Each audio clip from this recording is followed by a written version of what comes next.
আসসালামু আলাইকুম দর্শক, ডিজিঅনিক চুদনা সহ আমাদের কালেকশন করা হাজারো বোকাচুদা নিউজে আপনাদের স্বাগত। শুনছিলেন 9:99 সংবাদের শুরুতে থাকছে বিস্তারিত, তারপর শিরোনাম। যুদ্ধ অতিরিক্ত মাত্রায় যাওয়ায় বাংলাদেশ থেকে স্পেশাল ফোর্স হিসেবে উত্তর কোরিয়াতে পাঠানো হবে দেশে গঠিত হওয়া নতুন ক্যান্সার বাহিনী। এদিকে বাংলাদেশের সামরিক শক্তি পরীক্ষা করার জন্য ঢাকা থেকে উত্তর কোরিয়ার উদ্দেশ্যে মিসাইল ছুড়লে নোয়াখালী গিয়ে ব্লাস্ট হওয়া সহ ঢাকা বিভাগ পার হতে প্রায় 10 কোটি টাকা চাঁদা দিতে হয় এই ব্যালিস্টিক মিসাইলে।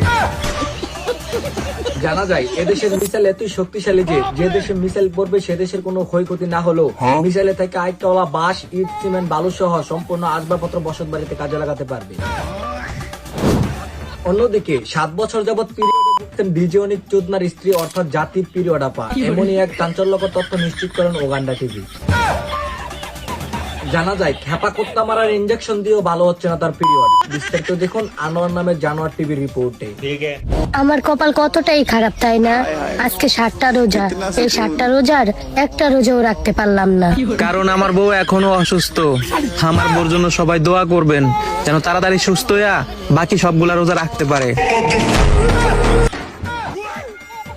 আরো এক গোপন সংবাদে জানা যায় পিরিয়ড আপুকে সুস্থ করার জন্য দুবাইতে জনি সিং ডক্টরের কাছে পাঠানো হয়। সেখানে প্রায় 6 মাস সার্জারি করার পর সুস্থ হয় অনেক চুদনার বউ। তো দর্শক, এই রমজান মাসে অশ্লীল কথা বলা এই পিরিয়ডের সার্জারি যদি আপনাকে দেওয়া হয়, আপনার কতদিন সময় লাগবে অবশ্যই কমেন্টে জানিয়ে যাবেন। ধন্যবাদ।